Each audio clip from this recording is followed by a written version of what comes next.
गरीब मायका। मोहिनी के 3 बेटे थे। पति खूब अच्छा कमाता और बड़े घर की ऐश सब था मोहिनी के जीवन में। लेकिन एक चीज जो नहीं थी वो थी सुकून। मेरी बहन और मेरा भाई दोनों गरीब, लेकिन मैं मेरे पास तो नोट की बरसात है। तभी मोहिनी की बहन बीना उसके दरवाजे आ जाती है। अरे मोहिनी, कैसी है? मेरे घर में ना सिलेंडर खत्म हो गया है। तेरे पास तो इतने पैसे हैं, भरवा देना मेरा सिलेंडर। पैसे जैसे ही आ जाएंगे मैं दे दूंगी। तभी मोहिनी का पति राकेश आ जाता है। क्या है बिना, ये अपने घर की परेशानी हम लोगों के घर ना गाया करो। तुम्हारी बहन को तुम लोगों पर तरस आ जाता है और वो पैसे देने लग जाती है। मुझे ये बिल्कुल पसंद नहीं है। ओ जीजा जी, नहीं, मैं तो वो बस अच्छा, मैं चलती हूँ। बीना वहां से चली जाती है। उसके जाने के बाद अच्छा किया जो आपने सुना दिया। अरे न जाने क्या सोचकर मेरे घर आ जाती है कि जैसे यहाँ तो भंडारा भरा है। अरे कितना तो दे दिया। अच्छा जी, जरा 1000 तो देना। वो बिन्नी दीदी है ना, उनके घर जा रही हूँ। उनका पोता हुआ है तो मुंह दिखाई दे दूंगी। हाँ, उन लोगों के आगे तो शो ऑफ किया करो। वो खुद को बड़ा अमीर शो करते हैं ना, दिखा दे कि तू भी किसी से कम नहीं है। हाँ जी, इसी के लिए तो जा रही हूँ। मोहिनी तैयार होकर अपनी बुआ की बेटी के घर जाती है, जहाँ उसके पोते का कार्यक्रम चल रहा होता है। वहाँ वीना भी आई होती है। अरे वीना, क्या जरूरत थी यहाँ आने की? तेरे घर पर गैस नहीं है तो वो भरा लेती। क्या करूं मोहिनी, बुआ को बुरा लग जाता नहीं जाती तो। वैसे मेरे पास एक जोड़ा बच्चे का कपड़ा रखा था, वही अपनी चांदी के पायल के साथ देने जा रही हूँ। घर पर गैस थी नहीं, सोचा परिवार यहीं खाना खा लेगा, बाकी सुबह का सुबह देखा जाएगा। मोहिनी को बहन पर दया आ जाती है। वो पर्स से 1000 रुपए निकाल कर दे देती है। ले बिना, लेकिन पैसे वापस कर देना, तेरे जीजाजी हिसाब लेते हैं। मोहिनी भी क्या करती, गरीबी में बहन का सहारा ही उसके जीवन जीने का आधार था। फिर एक रोज, सुनिए, भाई के घर बेटी हुई है, मुझे माँ के पास जाना होगा। अरे उस घर में ना कूलर है ना एसी, कैसे रहोगी तुम? हाँ, वही सोच रही हूँ कि अकेली जाऊं, बच्चों को साथ ना ले जाऊं। चली जाओ, लेकिन ये जो तुम अपने गरीब परिवार से मिलने चली जाती हो ना, मुझे बिल्कुल अच्छा नहीं लगता। पता नहीं मैं भी कैसे मैनेज करती हूँ, लेकिन क्या करूँ। मोहिनी भाई भाभी के घर आती है। मोहिनी, कैसे आना हुआ? तू यहाँ हम लोगों के घर रह लेगी या फिर किसी होटल में रहेगी? क्या हो गया है माँ? मोहिनी को क्यों ऐसे बोल रहे हैं आप? अरे तू नहीं जानती अपनी ननद को, पैसे वाली है ना, तो ऐड कुछ ज्यादा ही है। मोहिनी को माँ की बात का बुरा नहीं लगता है, क्योंकि उसे पता ही नहीं चलता कि माँ उसे जली कटी सुना रही है। वो भाभी की बच्ची के साथ लेन देन करती है और वहाँ से चली जाती है। उसके जाने के बाद, माँ, क्यों आप मोहिनी को इतनी सारी बातें सुनाती हो? भाई का बेटा बोल पड़ता है। माँ, क्योंकि दादी जानती है कि बुआ के अंदर घमंड है। सही बोल रहा है मोहन। बहू भले तुझे ना दिखता हो, लेकिन मुझे और मोहन को दिखता है कि वो कितनी घमंडी है।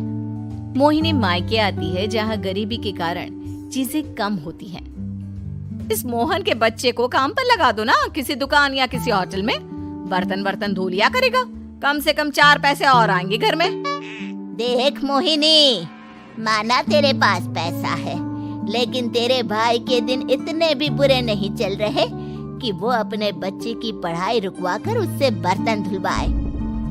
मोहन माँ की ओर देखता है, जैसे आंखों से बोल रहा हो, देख लिया बुआ का हाल। हाँ मोहिनी, बात तो सही है, लेकिन अभी मोहन को पढ़ना है। आखिर तुम भी तो अपने दोनों बेटों को पढ़ा रही हो ना। मेरे बेटों से कैसे कंपेयर कर सकती हैं आप? अरे वो तो कलेक्टर बनेंगे। हाँ, कल को वो मोहन को नौकरी में रख लेंगे, क्यों?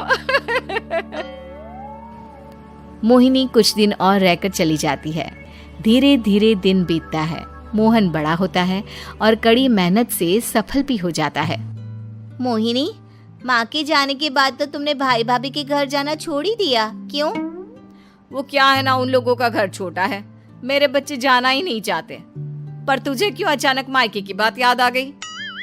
यार, मेरा तो मायका है, भाई भाभी है, मेरा तो आना जाना लगा ही रहता है। हाँ, क्योंकि तुझे आदत है ना ऐसे छोटे से घर में और कम पैसे में रहने की। वैसे क्या खबर है आजकल मायके की अपने? अब वो घर छोटा और कम पैसे का नहीं रहा, क्योंकि मोहन तो बहुत बड़ा आदमी बन गया है। फिर क्या? मोहिनी भाभी को फोन करती है। मोहन किसी बड़ी कंपनी का मैनेजर हो गया है क्या भाभी? क्या ये सच है? हाँ मोहिनी दीदी, अब तो हम लोगों के गरीबी के दिन कट गए। आपके भाई ने कोई अच्छे कर्म किए होंगे जो हम लोगों का बेटा इतना अच्छा कमा रहा है। देख लो भाभी, पहले भी आपने कई गलतियां की थी, आप थोड़ा संभल कर चलना। भाभी को मोहिनी की बात समझ में नहीं आती कि वो क्या कहना चाहती है। फिर एक दिन वीना मोहिनी से कहती है, मोहिनी, हमारा भतीजा मोहन अच्छा कमा रहा है, क्यों ना मैं अपने बेटे की नौकरी के लिए उससे बात करूं? अरे बुआ का बेटा है, ये सोचकर मदद तो करेगा ना? हाँ हाँ, क्यों नहीं करेगा, उसके बुरे दिन में तो हम भी खड़े थे। मोहन को वीना फोन करती है और अपने बेटे की मदद करने की बात करती है। हाँ हाँ बुआ, क्यों नहीं, आप सिद्धार्थ को भेज दें, मैं अपनी ही कंपनी में उसकी नौकरी करवा देता हूँ। दिन बीतते हैं, अब वीना के हालात भी अच्छे हो जाते हैं। क्या बात है वीना, तूने भी कार ले ली, वो भी इतनी अच्छी? हाँ मोहिनी, अपने भतीजे के कारण तो हम लोगों की दिन अच्छी हो गए। उसने सिद्धार्थ की नौकरी लगवा दी है, वो भी शानदार। ठीक है, लेकिन पैसे ख्याल से खर्च करना। वो क्या है ना, पैसे आने आसान है लेकिन संभालने मुश्किल। मोहिनी घर पर अपने पति से बात करती है। देखो ना, सबके पास पैसे हैं, एक वक्त था जब मैं ही अमीर हुआ करती थी। लगता है कि ज्यादा दिन नहीं रह पाओगी, मेरी नौकरी को कुछ साल ही बचे हैं और तुम्हारे दोनों लड़के निकम्मे हैं। उन लोगों को बोलो ना कि नौकरी करे। तभी वहाँ मोहिनी के बेटे भी आ जाते हैं। अरे हमें क्या मोहन समझा है जो दिन रात गधे की तरह काम करते रहे?